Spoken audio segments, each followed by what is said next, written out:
کس طرح کے اموال میں زکوٰۃ واجب نہیں ہے؟ درج ذیل اموال اور اثاثہ جات میں زکوٰۃ واجب نہیں ہوتی، خواہ ان کی قیمت کتنی ہی ہو۔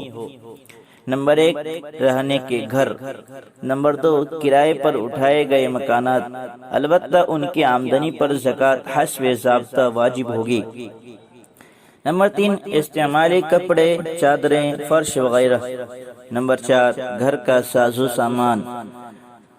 نمبر 5، سواریاں یعنی گاڑی، موٹر سائیکل وغیرہ۔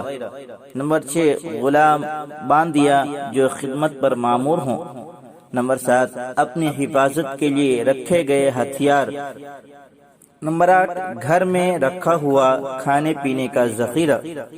نمبر 9، سجاوٹ کے برتن۔ نمبر 10، ہیرے جواہرات جبکہ تجارت کے لیے نہ ہو۔ نمبر 11، مطالعے کی کتابیں۔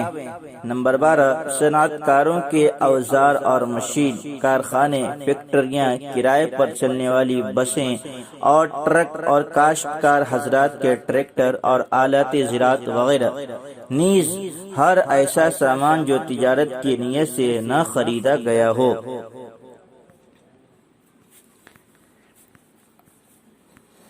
زکوٰۃ کے مستحق کون لوگ ہیں؟ زکوٰۃ درج ذیل لوگوں کو دی جا سکتی ہے۔ نمبر 1، فقراء یعنی جن کے پاس نصاب کے بقدر مال نہ ہو۔ نمبر 2، مساکین یعنی جو کسی بھی مال کے مالک نہ ہو۔ نمبر 3، اسلامی حکومت کے وہ کارندے جو زکوٰۃ و عشر کی وصولی پر مقرر ہوتے ہیں۔ نمبر 4، ایسے غلام جو اپنی آزادی کے لیے مدد کے طالب ہوں۔ نمبر 5، ایسے قرض دار جن کو قرض کی ادائیگی کے لیے زکوٰۃ دی جائے جبکہ ان کے پاس اپنی ذاتی مالیت قرض کی ادائیگی کے لیے باقی نہ ہو۔ نمبر 6، وہ غازیان اسلام اور مجاہدین جو اپنی مالی بے سر و سامانی کی وجہ سے اسلامی لشکر سے بچھڑ گئے ہوں، گویا جہاد کرنے کے لیے زکوٰۃ کی رقم سے مجاہدین کی مدد کی جا سکتی ہے۔ نمبر 7، وہ مسافر جو سفر کے دوران ضرورت مند ہو جائیں، اگرچہ اپنے وطن میں مال و ثروت والے ہوں اور گھر سے فوری طور پر مال منگانا مشکل ہو۔ کن لوگوں کو زکوٰۃ دینا جائز نہیں؟ درج ذیل لوگوں کو زکوٰۃ دینا درست نہیں ہے۔ نمبر 1، باپ، دادا، پردادا، نانا، پرنانا، اسی طرح ماں، دادی، نانی وغیرہ۔ نمبر 2، لڑکے، لڑکیاں، پوتے، نواسے، پوتیاں، نواسیاں وغیرہ۔ نمبر 3، بیوی اور شوہر۔ نمبر 4، غلام باندی۔ نمبر 5، کافر۔ نمبر 6، صاحب نصاب مالدار۔ نمبر 7، صاحب نصاب مالدار کے غلام باندی۔ نمبر 8، مالدار کا چھوٹا بچہ۔ نمبر 9، سادات یعنی بنو ہاشم، آل علی، آل عباس وغیرہ۔ نمبر 10، بنو ہاشم کے آزاد کردہ غلام باندی۔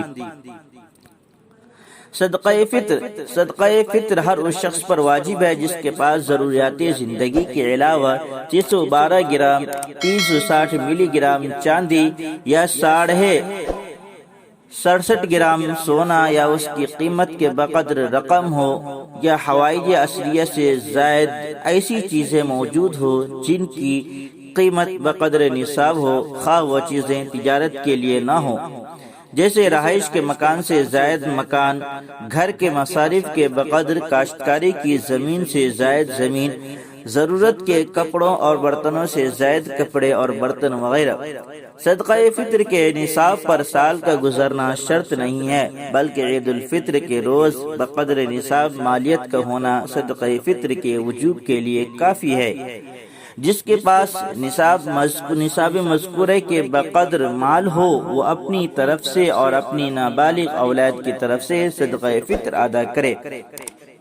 رمضان کی آخری تاریخ میں یا یکم شوال کی صبح صادق سے قبل پیدا ہونے والے بچہ کا صدقہ فطر دینا بھی لازم ہے۔ صدقہ فطر انہی لوگوں کو دیا جا سکتا ہے جن کو زکوٰۃ دینا جائز ہے۔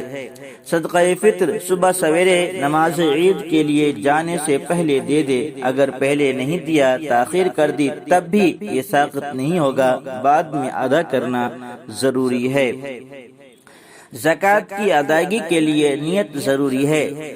مستحق کو زکوٰۃ دیتے وقت یا وکیل کو سپرد کرتے وقت یا کل مال سے الگ کرتے وقت زکوٰۃ کی نیت ضروری ہے۔ اگر ادائیگی کے وقت زکوٰۃ کی نیت نہیں کی، اگر دیتے وقت زکوٰۃ کی نیت نہیں کی اور بعد میں نیت کی اور زکوٰۃ کا مال بعین ہی جوں کا توں فقیر کے قبضے میں ہے، ابھی اس نے خرچ نہیں کیا تو زکوٰۃ ادا ہو جائے گی، اور اگر فقیر کے پاس مال خرچ ہو جانے یا ضائع ہو جانے کے بعد زکوٰۃ کی نیت کی تو اس سے زکوٰۃ ادا نہ ہوگی۔